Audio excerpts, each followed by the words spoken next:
Alrighty, so today we are going to be talking about systems of equations involving either a linear and a quadratic equation or two quadratic equations, okay? We have in the past this year studied the systems of linear equations. Now we're going to be focusing on systems involving quadratics. So if I were to tell you that a system had one quadratic and one linear equation, okay, I want you to take a second with your tables, and I want you to draw what you think the possibilities are for those solutions. What is the solution to a system, real quick? It's where they intersect. Yeah, it's where the graphs intersect, okay? So think about the graphs of a quadratic equation and a linear equation and where those graphs might intersect. Go for it.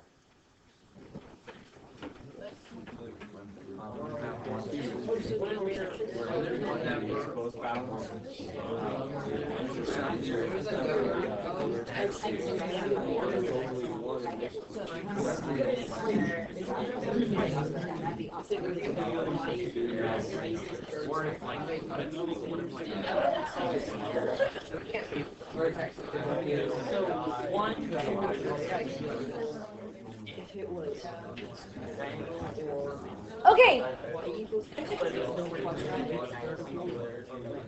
So, raise your hand and give me one possibility. Tell me what one possibility of solution would look like. Nathan, go ahead. One solution. What would that look like? Line is tangent to correct. Okay. So, if we had one solution,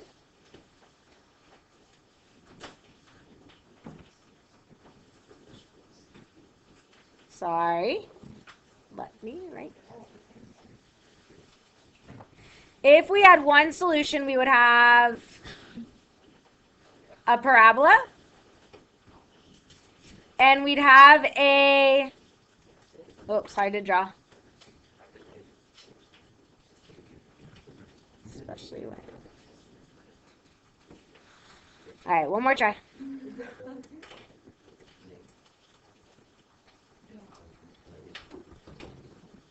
We'd have a line tangent to that parabola at some singular point, right? Tangent, remember, means that it touches in one point. So this would have one solution.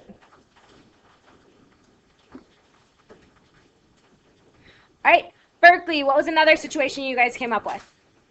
Two solutions. Okay, and what would that look like? Any horizontal line or diagonal line in between that would hit both parabolas. Okay.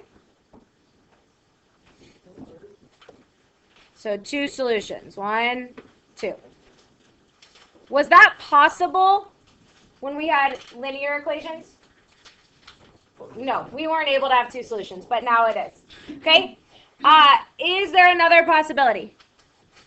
Zero solution. Yeah, no solutions. Parker, what would that look like? Like you would have something with imaginary solutions, like the top right quadrant where you would have just like your parabola where it doesn't cross the x. Okay. It's just like below it. Yeah, and then we could just have like a line right there or something, right? Yeah. Yeah, or it could be flipped. Opens down, the line goes up. So these never cross, so this is no solution. Do you have imaginary solutions? Yes, technically, so we can go ahead and say that this is no real solution. But for systems, all we're going to be worrying about is the real solutions, the actual physical intersection points. Okay? Are there any other options here? Nope. This is it. All right. What about if we had two quadratics? If we had two quadratics. One. Okay, we could have one. What would one look like? This version. Yeah. If it's reflect, Yeah, a reflection, or where the vertices would match. Also, not the same. Yeah, that's true. If they were the exact same parabola, absolutely.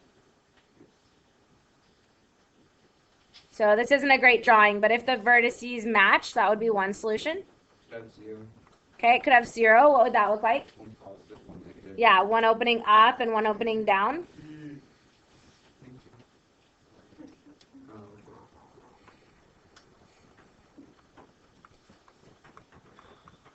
Could we have two? Yes. Yeah. Different slopes. So we could have one that opens up and maybe one that opens down like that.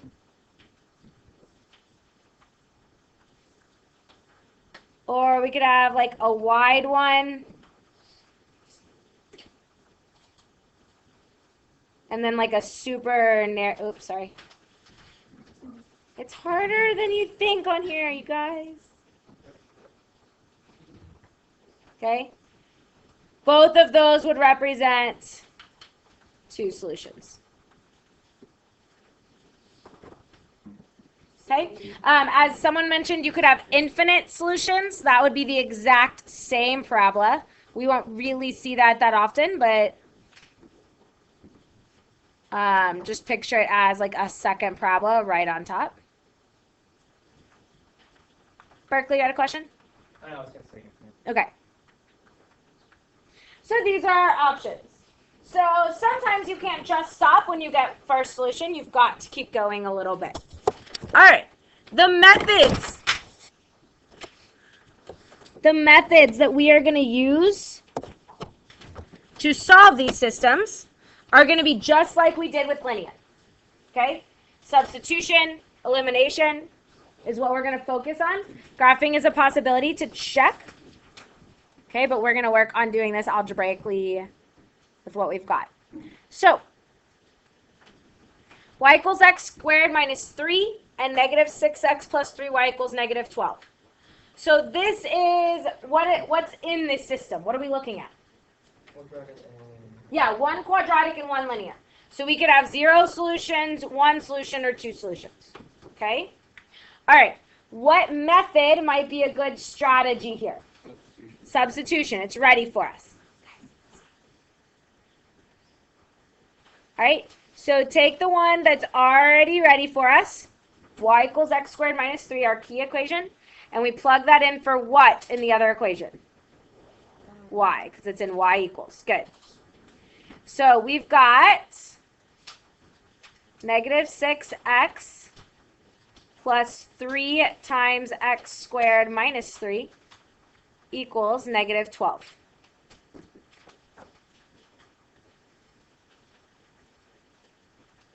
Okay, so that would be negative 6x plus 3x squared minus 9 equals negative 12. So let's combine like terms and let's get this into standard form. This would be 3x squared minus 6x plus 3 is equal to 0. How do we go about solving a quadratic?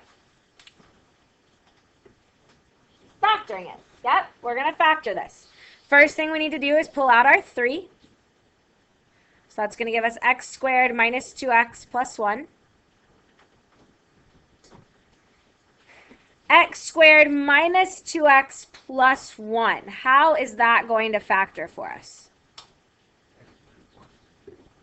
Yeah, x minus 1 and x minus 1. Because I need factors that add up to negative 2 and multiply to give me positive 1. And my a value was a 1, so I could skip straight to my factors, right? Okay. Does 3 equal to 0 give us a solution? No. What about x minus 1 equals 0? What does that tell us? Yep, x equals 1.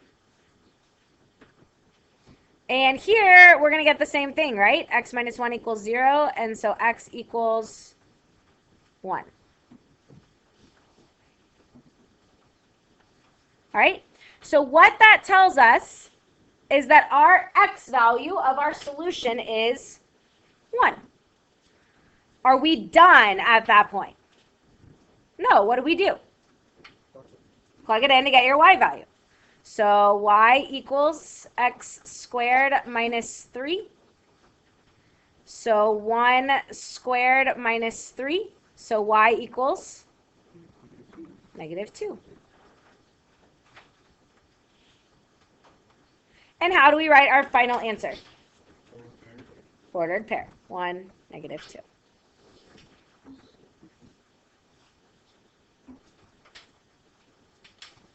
Questions about that?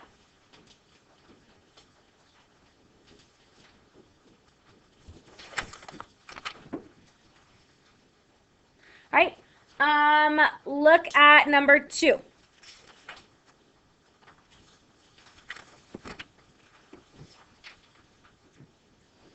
Both and y equals, so what process would be easy for me to do? Substitution, right? I can just take one thing that's equal to y and plug it in for the other, right? Elimination would not be that hard here. You could just multiply 1 by a negative and get them to cancel out.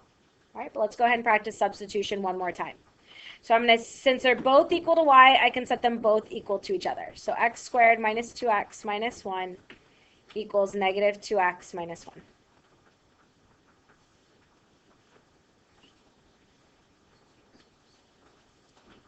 All right, well, what happens? Yeah, negative 2x and negative 2x, negative 1 and negative 1. So we get that x squared equals 0, which tells us that x is equal to 0. All right, once we find out that x is equal to 0, what do? Plug it in to get y. All right, go ahead and plug that in and find your y value.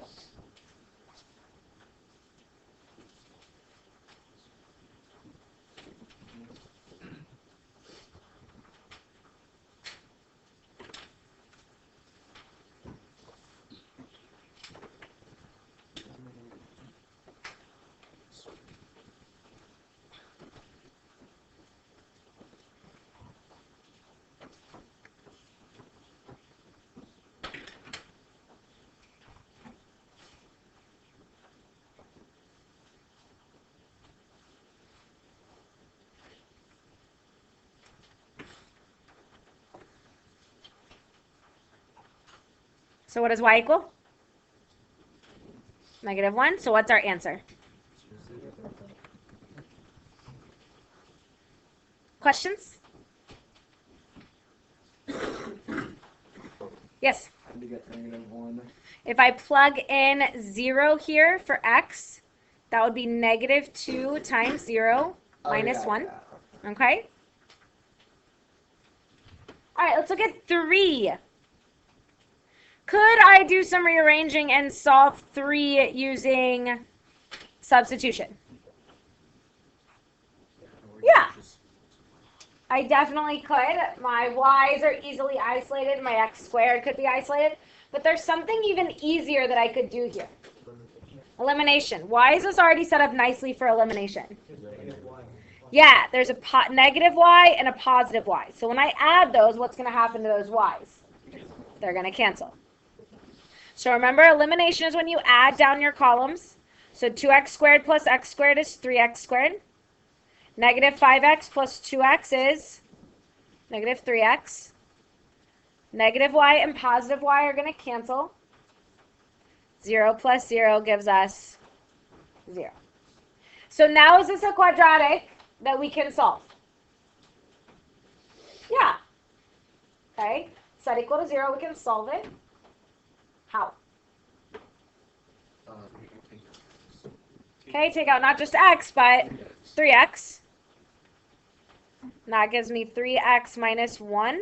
Or sorry, just x minus 1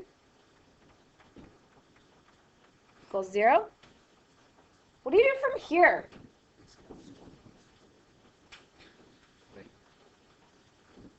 Just in general, what do we do at this point? Are we factored as far as we can go? Yeah. Where is factors we can go? So take each factor and set it equal to 0. So 3x equals 0. And x minus 1 equals 0. So if 3x equals 0, what does x equal? 0. And what does x equal if x minus 1 equals 0? 1. All right, so we've got 2 possibilities for x. That means we have to plug each of them in to get y. Okay? So let's start with if x were equal to 0. If x is equal to 0, it does not matter which equation you want to use. Okay? The bottom one looks a little bit easier to me, but it doesn't matter. I'm going to plug those in. So 0 squared plus 2 times 0 plus 0, or sorry, plus y equals 0. 0 squared cancels, 2 times 0 cancels, so what does that mean that y is? 0. 0. So one of our answers then is 0, comma 0.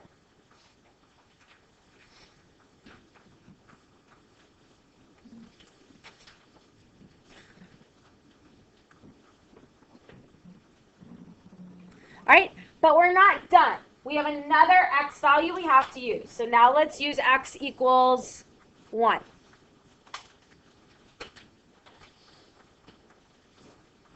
So 1 squared plus 2 times 1 plus y equals 0.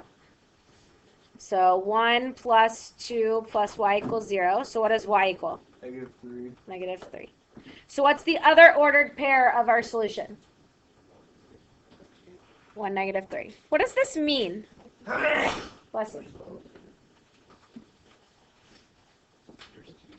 There's two solutions. So these two these two quadratic functions intersect in two places. This is a finite list of two solutions. So for a finite list, we use curly brackets. So it's the set of the ordered pair 0, 0, and 1, -3.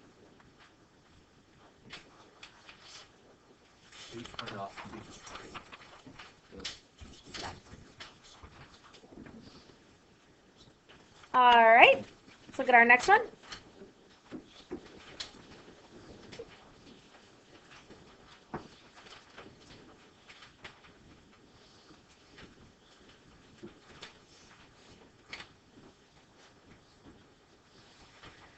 Okay, what method looks good here on number 4? Elimination. Why, Caddy?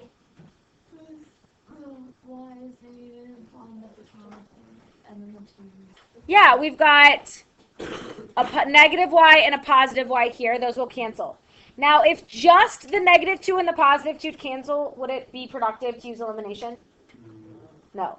In order for elimination to be productive, you have to cancel out a variable. That's the only way it gets us anywhere. Okay? But we do have a variable that cancels here, our y's. Now, in order to help myself out, I'm going to rewrite these so that the variables line up exactly so that I'm not going to miss anything. So I'm going to rewrite this as 2x squared plus 4x minus y equals -2.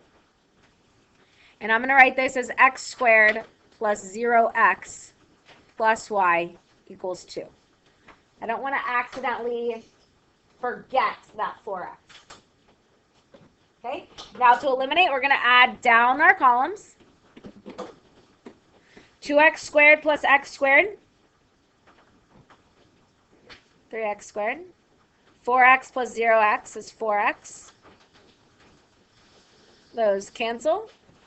-2 and 2 also cancel, so we get 3x squared plus 4x equals 0. Okay, so now we treat this just like we did number 3. Okay, so find your x value or values, then plug them in and find your y's. Need help? Look to the number 3 or call me over.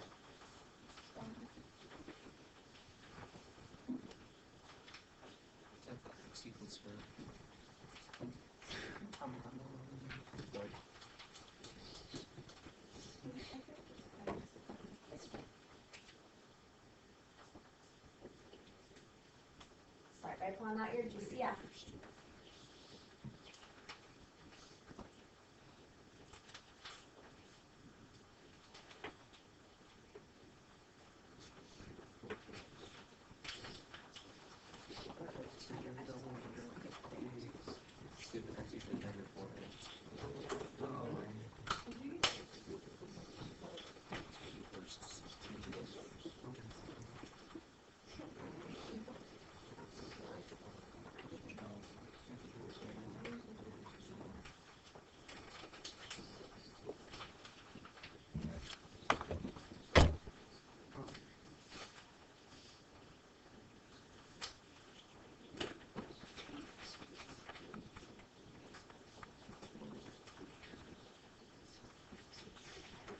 All right, check up here real quick.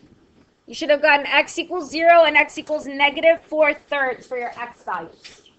Any questions on how we got those x values? All right, go ahead and finish plugging those in and get your y values.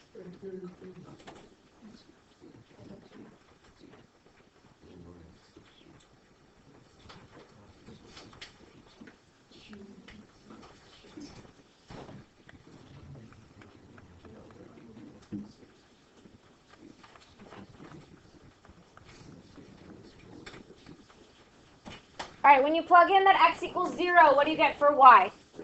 2. Everyone okay with that one? All right, let's plug in negative 4/3.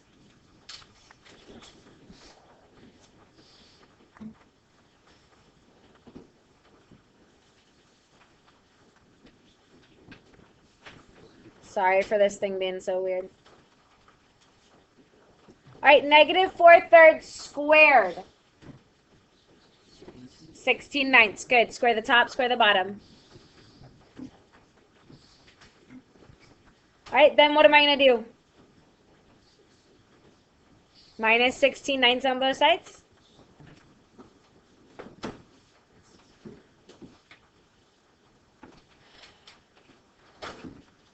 All right, how could I think of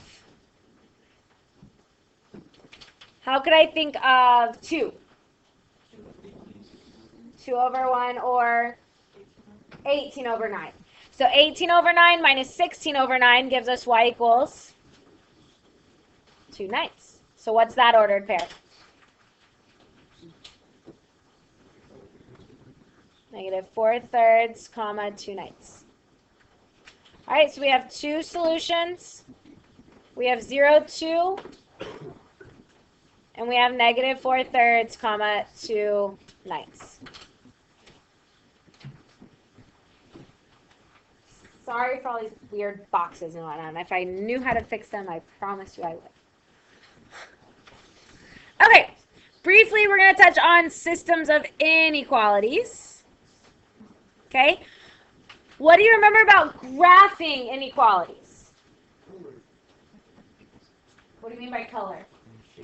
Yeah, there's shading. Okay, there's shading. What else is there in inequalities?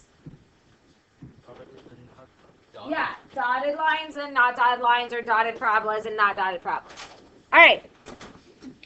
So we've got 2 inequalities. X squared plus y is less than or equal to 3, and x minus y is less than 1. So we've got 1 quadratic and 1 linear. Okay? So let's do the quadratic first. I'm going to solve this for y, so I can subtract x squared from both sides. So I'm going to get y is less than or equal to negative x squared plus 3. Tell me about that parabola. Think about transformations or vertex form. Yeah, it's going to open down. What else do we know? Shade on the outside. Or the inside. Hang on, let's do just the shape first. Is it just reflected across the x-axis? Is that it? Yeah, up 3. Solid or dotted? Solid. Are we going to shade above the vertex or below the vertex? Below. Why? Yeah, y is less than. All right, so let's do this. 0, 3. We're opening down.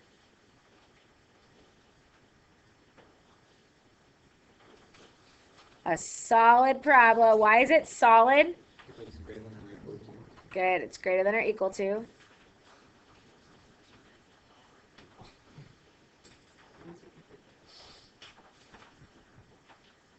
All right, and we're shading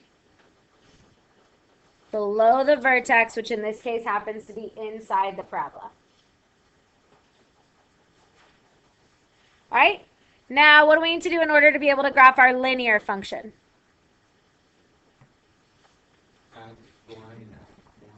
Okay, we need to solve it for y. So you can switch the y and the 1. You can subtract x from both sides.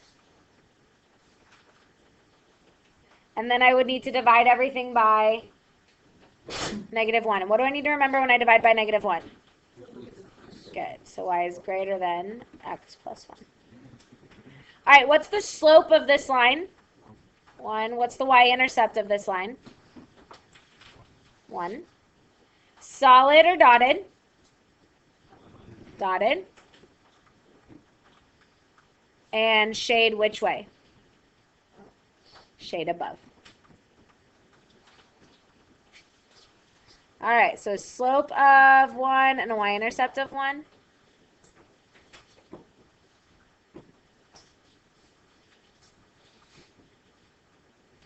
A dotted line.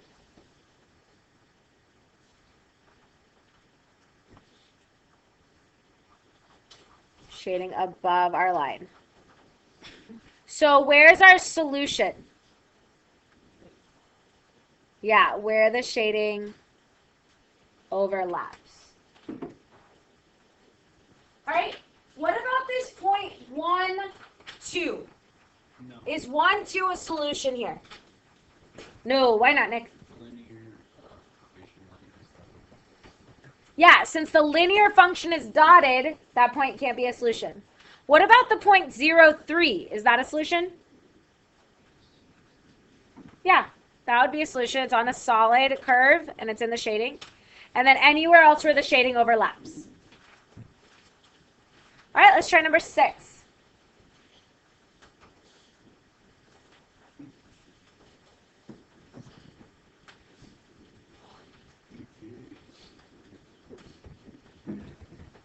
All right, tell me what we know about the first parabola. Concave up.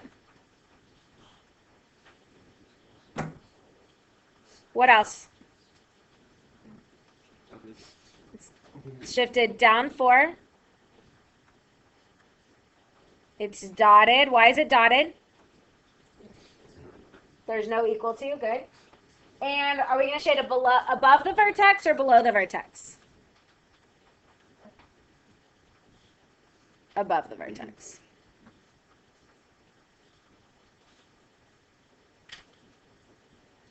Any questions on how I got any of that? Okay, let's plot it.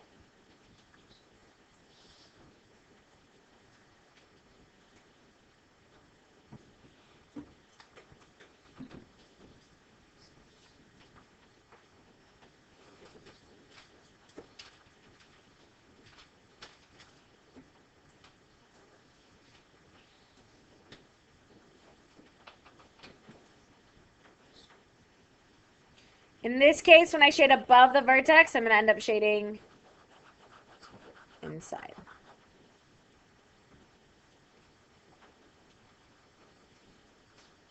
Right? I want you to try and finish this problem. Graph our second parabola. Okay? And then I want you to name 2 points for me that are solutions and 2 points that are not solutions.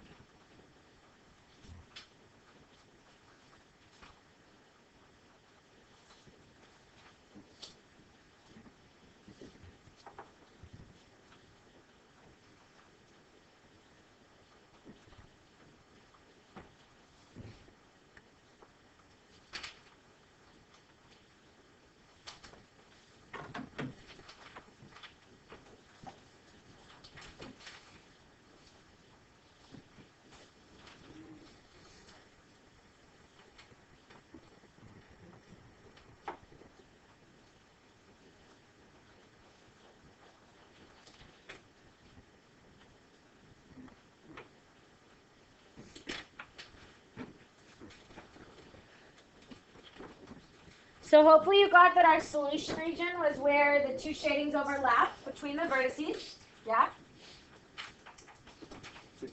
Give me 1 point that would be a solution. 0, what? 0, -1. Yes, agreed. What else? 0, 0. Yes, because it's a solid curve for the green curve. Good. -1, -1. Yes. Give me a point that is not a solution. 9, 1, 5, 2, 0, 0, -4. Good. Why is 0, -4 not a solution? Dotted line. Cool. Questions? All right, you have some time to get started on your homework.